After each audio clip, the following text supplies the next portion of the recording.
The humans tend to go a little overboard when designing things, this is known, and the rest of the coalition understands.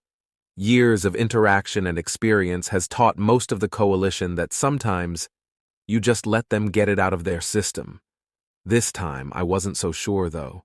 I swear to the voice of my ancestors, I don't know why they insist that we witness their next wild development. It's like they have a burning desire to show the coalition what they built. It's like their latest toy doesn't exist until they show it off. This time, we were all ferried into one of their smaller, though still gigantic by our standards, frigates and brought to, literally, the middle of interstellar space. By the fur of my children, I am not lying. When we flipped, we came back into what I could only describe as an arena hundreds of kilometers across. They had built massive gantries and hung lights off of them. The shadows cast by the lights were talon-sharp. I have no idea how they were able to build lights that bright. Honestly, I think that my administration would be more interested in those lights instead of whatever is on the platform in the center. I'll ask after the demonstration. With unaided visio, the platform was a simple black speck. Helpfully, the screens in the observation room were connected to telescopes, and a high-resolution image was projected next to the real-time view. Additionally, our pads were tied into the camera feed so that we could all change what scopes we were watching if we wanted to see a detail that the main camera wasn't showing. It was all very professional and set up to make sure we could all see and observe. More coalition members filed in after me, having spent more time at the refreshment tables than I. The humans did their best, and some members found their cuisine quite intriguing, but I for one could not stand it. Too loud, too flavorful, too much like them. I had a water bulb and got a good seat while everyone else stuffed their inputs. As they came in and found seats, I had noticed that some humans, and even a few other coalition members, walked quietly in behind the guests and took up positions around the room. They were all wearing a sharply tailored uniform, black, with a white undershirt peeking out behind an open lapel. The humans had a name for this outfit, I remember them saying it. Ugh, I can't remember. A few more minutes were spent waiting, and then a human walked to the front of the room and addressed the gathering. Friends, sapients, thank you for attending our demonstration. We here at Strasco are incredibly excited to demonstrate our new power reactor. We are convinced that this wholly new design, which is smaller, more powerful, and yet has the same operating costs, will enable everyone in the coalition to more easily power their ships, stations, and anything else that requires power. I wish to apologize that the demonstration reactor is so far away, but unfortunately, HFY regulations. I noticed his eyes flick over to one of the people stationed around the room, and then nearly as quickly back to the audience. Require it. Rest assured, it is perfectly safe, and will pose no danger to anyone when in regular operation. Now, if you please. He gestured dramatically, and with a clunk and a noise like something spinning down, the lights went out. The screens went dead, and even the ever-present thrum of the environmental systems ceased. I felt light in my seat, and noticed my water bulb drifting slowly. All the power was off. There were mumbles and murmurs of conversation as realization set in, and then, almost as quickly as the power went off, it returned. First gravity, then environmental, then lights, and finally cameras and screens. Everything was back on, and the human in front was grinning wickedly. Now, everything here, this frigate, the lights in the arena, all beacons, sensors, sentries, and ships, everything is being powered by our new reactor. What was previously a murmur of conversation rose in intensity when realization set in. If they were not lying, and they had no reason to lie, their singular reactor was powering more than nearly a dozen coalition reactors. The power output was positively titanic. I could see notes being quickly written, and some others were muttering things into comms and dicts. Everyone was interested in this. I looked at the large screen and noticed that the magnified view was gone. We could only see the small speck of the platform. I attempted to call up the magnified view on my pad and could not access it. I stood and ruffled my feathers. Pardon me. I noticed that the magnified view of the reactor has been turned off. May we please get a close-up view of the reactor in action? The Strauss-Co rep looked at me, and then I saw his eyes flick back to one of the suited humans. I didn't see their reaction, but I could tell the rep was disappointed. No, I'm sorry. It seems to be technical difficulties. Our tech teams are working now to get everything back up as quickly as possible. That couldn't be right. Something felt off. I made my way past other members taking notes and making calls, and walked up to the screen.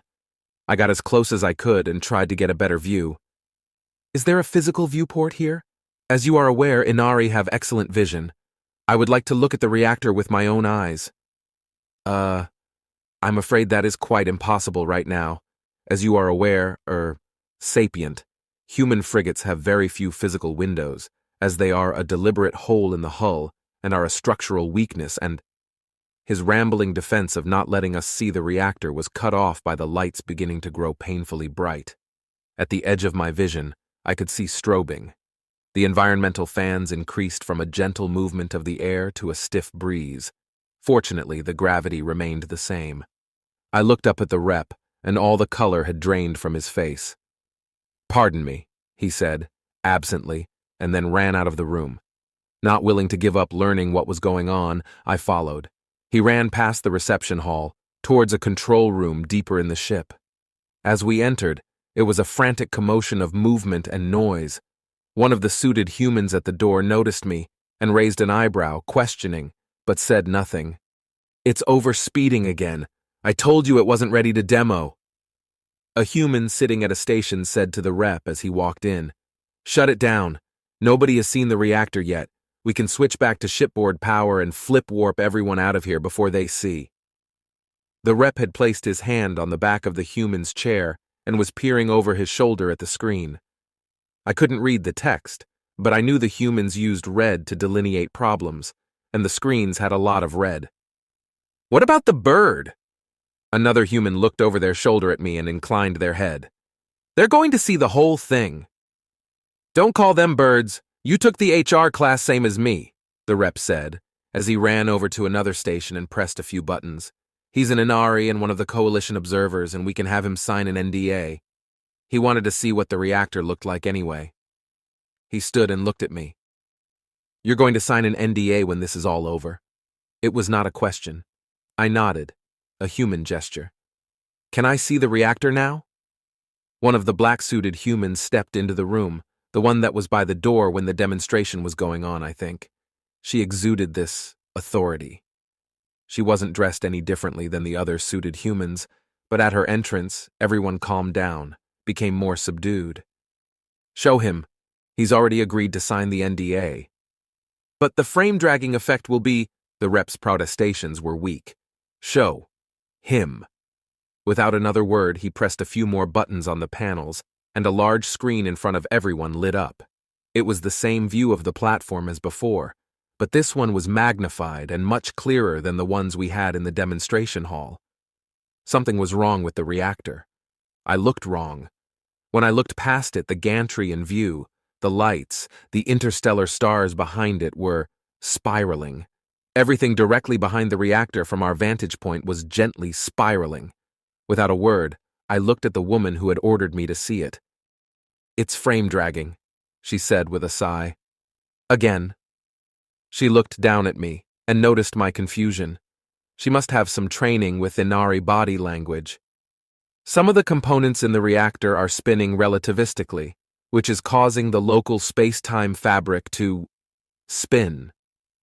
"Is it spinning or are we?" I said, confused. "Yes," she said and sighed again. "They can't stop it if it's already frame dragging. It's going too fast. The pseudomass is too high. We either have to disconnect it and hope it spins down or—" She trailed off. "Or what?" "Or everyone finds out why we ordered this demonstration to be done 2 parsecs from any inhabited world." Well, that explained that at least. I looked back at the woman who seemed to be in charge. "So why don't we just flip warp away?" "Yes, Alan, why don't we just flip warp away?" she said pointedly, while looking at the rep. "The investment at this point is in the kilotrillion stars we can't just abandon," he started.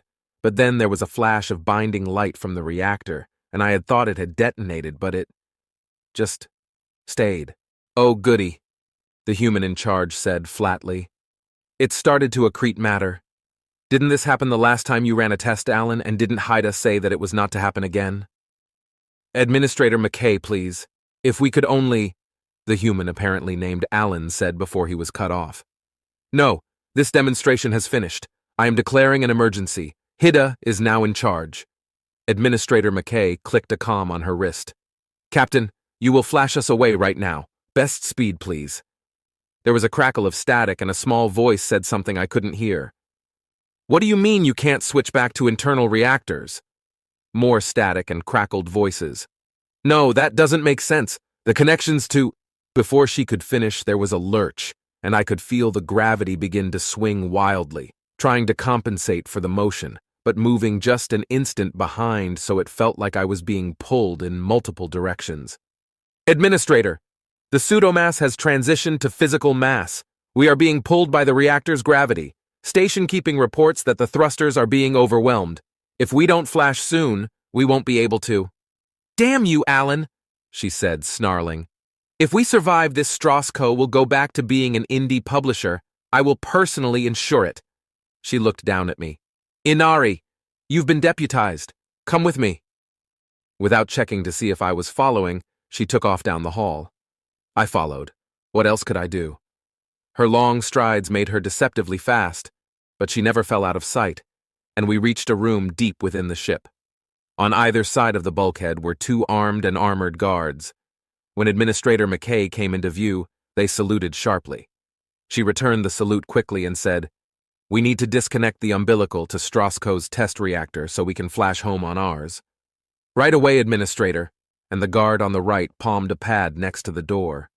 There was a chirp and a green light, and the door slid open. I'm an administrator.